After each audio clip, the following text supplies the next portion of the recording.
Hello, if you want to check the total screen time on Samsung Galaxy A16 5G, you need to go to the settings.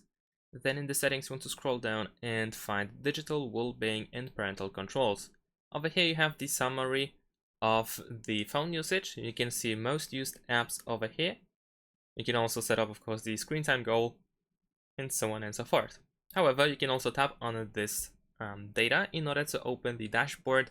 And here you can see in specific days how much time you have spent in specific apps. Now, by default, they are categorized, but you can tap apps over here in the top right corner in order to see in details which apps took most of your time in a specific day. You can also tap view all in order to find the list of all apps that you have been using. Not only that, you also have apps that you didn't use at all, but they are sorted by the time spent in a specific day.